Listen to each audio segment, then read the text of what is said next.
Chapter 4. The day begins like all the others, with the dark. This day, though, the dark is split by her. He is smiling as he wakes. He rolls from his sleeping mat, laid out on the sandy floor are his trousers and vest and jersey. He puts them on in the dark and gropes for the matches, striking one and setting shadows to dancing. He sets the black kettle to boil. He nudges the door open with one hand on the handle and the other at the base, pushing against the warping of the seasons so that it bangs out of the old wooden frame. Outside is the flood of the fresh morning, the smell of the new bush, the wash of stars across the sky. The 3 stars that form the belt of Orion, the hunter, crouch on the horizon. The Southern Cross is long to bed. With no moon, the stars burn. Is she also watching them? He walks round to the back of his little hut. Here where there is nothing but felt in the darkness and the mountains beyond, and the boughs of the apple tree spread above him. He reaches up and takes one. The apple is small and will be sharp and a little bitter, but its sweetness will be there also, the bitter sweetness of the felt. He pockets it with a smile. His black coffee steams as he drinks it, the heat spreading through his belly. He takes up his mindkie, his basket packed with hook, line, a roll of sinkers and bait, and he strikes off down the starlit track.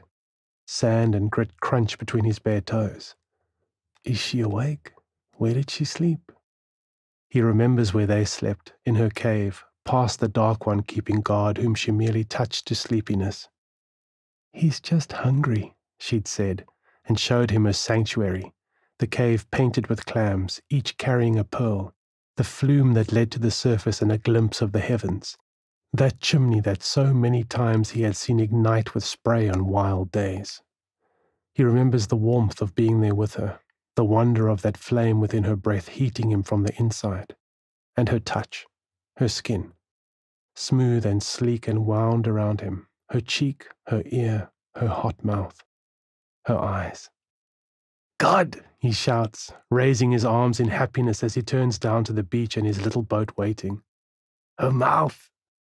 The world of her mouth, that melting eternity, and her green eyes, touched by the moon's light, at the same time outside him and inside him. More, she had said as he looked into her and she into him. More. More, he mutters through his jagged lip as he lends his weight to the boat, now piled with his nets, lifting it from the sand's suck, shucking it 1, 2 into the shallows. He feels its wooden weight soften as the living water streams in beneath. I am flying, he thinks. Today he has petrol, supplied by Uncle Mike for the theft of the pearl. He leaks the sharp-smelling fuel into the little motor, unclasps the hinge and lets the propeller sink into the cold sea. He is drifting free, no waves in the bay this morning as he primes and takes hold, and jerks the starter cable in a high arc.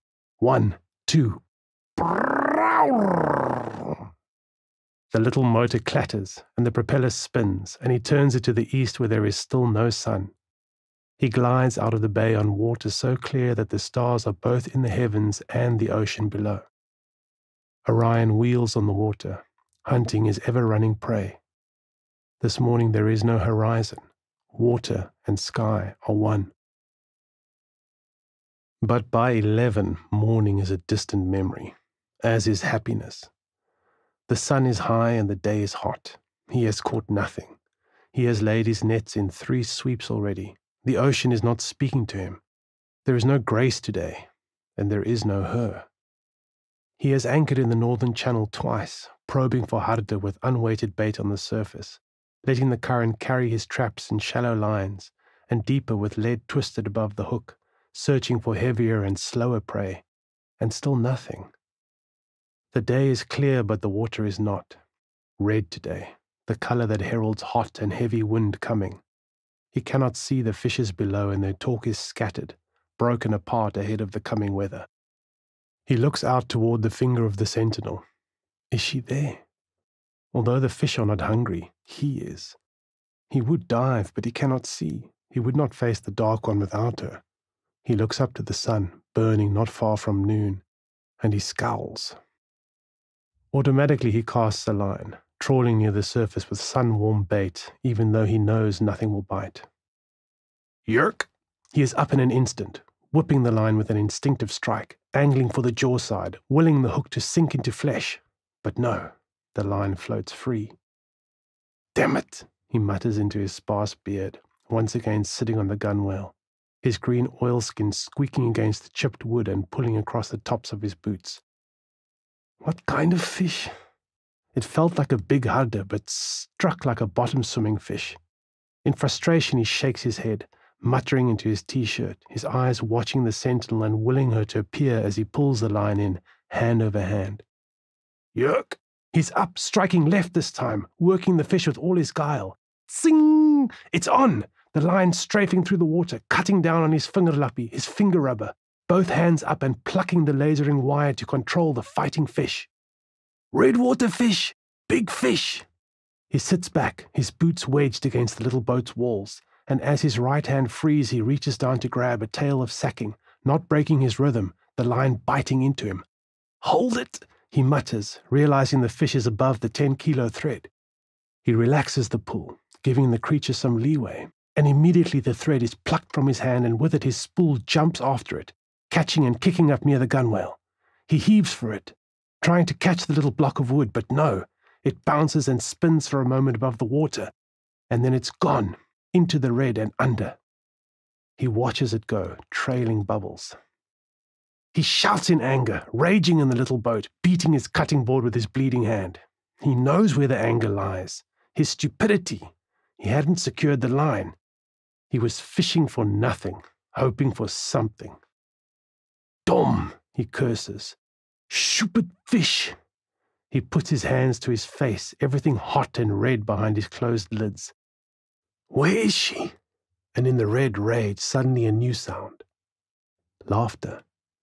He turns, his hands off his eyes, and there she is, her face out of the water, her open mouth laughing and her green eyes laughing into his, and his line in her hand. You! You! He rushes to the side of the little boat, leaning over and reaching for her joyfully. But then he is shy and he sits back. She tilts her head to one side, curious at his behavior. She swims toward him, coming to rest in the shadow of the little boat, looking up at him. Are you okay? Where have you been? She pauses. Is there something wrong? I thought you would be here when I got here this morning. I've been waiting. I didn't think you were coming. I was out in the ocean. Oh. She holds his line up to him. Nothing biting? No. It's the wind. It disturbs them. He nods, and then he smiles. I brought you something. He reaches into his tuck box and pulls out a wrapped napkin. He holds it out to her. What is it? Open it. She takes it, unfolding it as a swell runs beneath them. Kelp rises, and so does she, and for a moment she is nearly eye level with him. He will not forget that, the way she rose up, her eyes on the gift in her hands. It's an apple. It grew in my garden. She rolls it in her palms. It's so smooth. It's a fruit. Taste it. Taste it. It's food. She thinks for a moment. I want to do it with you. I want you here. He looks around, scanning the island for other boats, but they are alone. Would you like to come into the boat? She shakes her head. The sun is too hot. She sinks further into the cold water, letting it cover her from the burning ball up there. She looks about her. What about over there? She says, pointing to Seal Rock. On the edge there. Can you go there? The rock ends on a shelf covered by the tide. There is a shallow pool, an edge on which to sit with the deep of the channel falling away beside it. I can do that. She is about to dive, the apple held high. A thought crosses her. Please hold this. She holds the green apple out to him, the salt and the ocean's murmur and the clicking of the deep-down cray all around them. With both hands she places the apple in his. With both hands he reaches further and puts his hands around her, his body shaking, his heart bursting, and pulls her to him, her hair all about him, wet with the sea, her cheek next to his, her lips on his, the world upside down. "Come," she whispers, her mouth hot at his ear. She breaks from him, diving into the red water. He turns to take hold of his motor. There she is, surfacing near the rock, looking back to him. Brrrr, as his motor comes to life. Moments later, his little boat is anchored to the flat top of Seal Rock, and he is ready to join her. He stands on the rock while she waits in the surging tide. "Wait," he says, suddenly sitting down to remove his boots. She watches him, smiling as one foot and then the other is revealed. She reaches out to touch one. "Wait!" He dips his feet in the water, shaking them to clean them.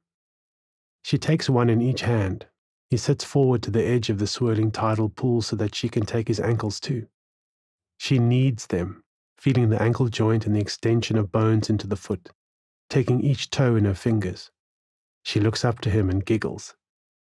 He lowers himself into the cold water, a shock as it comes flooding in over the top half of his oilskin. "Ah!" he gasps at the cold. She slides onto his lap. Once again, the slow fire she brings begins to burn the water. The cold disappears. He puts his hands on her stomach and lets them slide down to her hips, where skin turns to tail. He runs his hands down and down, feeling the whole length of her, his arms arcing out when it reaches the wide spread of her fin. Her body shivers at his touch. "I was afraid you wouldn't come back. I went swimming. I wanted to forget. I couldn't wait to come back. I looked for you all morning. I thought you were a dream. I'm not a dream." She shifts herself around to look at him. "Here." He reaches into his breast pocket and takes out the apple. He bites it and then holds it out to her, chewing. She bites. She chews. He is watching her face. "Do you like it?" He feels the sensations tumbling in her mouth, the fresh bite of the apple, the sweetness and the bitterness flooding her tongue. "I like it. I've seen it before, but I've never tasted it." She takes another bite. "Sometimes those like you throw them away," she says around her mouthful. "I want to show you other things." "Yes?" "I want to show you all the things on the land, all my things." She stops chewing and instead looks him steadily in the eye. "You will have to bring them to me." He holds her gaze for a moment and then looks off to the moving ocean. "Where are your people? Is that where you were today, with your kind, out in the ocean?" She shakes her head. "I'm alone." He nods, still not looking at her. He is aware of the distance of difference between them. "Why are you always alone? The others are always in twos." "I work better by myself. The others have different ways." "They don't hear like you do."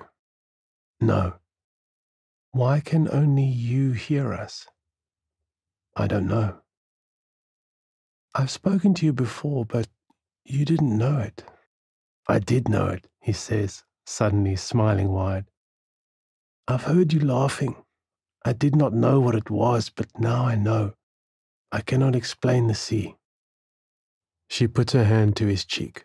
The water on it is cold. Her flesh is hot. "Fish don't laugh," she says, kissing him. "No, they don't. They say only one thing." She turns to look at him. "Eat," she says, her beautiful eyes laughing into his. "Eat," he replies, laughing with her. They fall into each other, arms around each other, bodies against each other, laughter clothing them. The heat rises between them. He pulls his shirt off and presses his bare chest against her, holding her. She puts her arms over his and squeezes also, closing her eyes. Both sense the coming pain, but feel it only as desire. "There is something I want to show you, something I'm sure you've never seen." "What is it?" "I'm going to show you a sight you cannot see from the water, a sight of the land." She squeezes him. "I can't leave the water. I will dry out. I will make a way. You will see." I will show you something beautiful that you have never seen, and you will not be harmed. I promise you. For you, I will try. The tide washes over them. Finally, he must leave. Back in his boat, he looks down at her. Will you be here tomorrow? I will be here every day that you look for me. His chest burns. Early? Yes. Sun up? Yes. His heart sings. He is about to go, his propeller lowered into the water. Wait, she calls suddenly. She dives and is gone. The sea washes foam on the surface, the water the red of the coming wind. In the distance the land crouches in a smear of brown, radiating heat. He floats, drifting now, his anchor stowed in the hatch. And then he hears it, 1,000 of them. Eat. He jumps up, he can feel them coming, an uprushing of 1,000 souls. Eat. Like torpedoes they rise up out of the red water, like a silver cloud they hang in the noontime air, flapping and bending and full of sun-refracted spray. Then they come slapping down all over the boat, all over him, filling the world with their twisting bodies. Eat, they moan as they land in drifts and piles. And through it all he sees her circling under the surface, her teeth bared, a wolf that herds them. And he hears her. Eat, she whispers in their tongue as they fly and die. Soon his boat is full. He wallows home as the red wind finally comes, rising in a line on the water that rushes across the soupy red, turning it all white. A following wind, speeding his passage. The afternoon is slow at the factory. The ladies have finished their sorting and stand in their own drifts and piles, cigarettes out, waiting for Chila, for quitting time. High above, 2 hawks wheel, searching the brown hills with sharp eyes. On the dark road snaking through the land, a boy is pulling a cart. It trundles and groans, bursting with fish. The women stop their smoking when he appears. It is a huge catch, anyone can tell, a catch of the old days. Uncle! Uncle Mike comes sauntering through the throng. What's this now? And he stops also when he sees the cant of the cart and the grin on the boy's face. There they lie, 1,000 of them, filling the cart to overflow. It was a good day, says the boy, casually unhitching himself from his yoke. I knew it would be, because of the wind. How did... Luck always has to change. It was time. There is an air about the boy as he sets the yoke down before the scale, a confidence. Sali is there with wide eyes, his notebook and pencil at the ready. This is a full quota, says the boy to Sali. I'm looking for full price. Sali can do nothing but nod as he runs his eye over the catch. You'll get your price, says Uncle Mike. He steps forward to spread a hand between the boy's shoulders, steering him gently from the sorting line. The boy looks back as Sali begins to slop fish to the scale, taking the chance to look the woman in the eye also. His catch. But Uncle Mike is walking him out of the sorting house and into the bright sun. Above them the hawks wheel. How did you do it? The boy turns to the man towering over him. He smiles. I was just lucky. Uncle Mike smiles also. There is an important meeting today. It might be a good idea for you to come. In 1 hour, at Van Deventer place. Come, let's go and look at the books and get you paid. You'll make up for the last month with today's catch. He steers the boy towards the office doors to the left of the loading bay. The boy's smile is gone. A meeting? His eyes find the ground. He does not listen as Uncle Mike talks to him of wind and tide and reef. Weeds grow in the cracks in the concrete, today tipped with yellow flowers.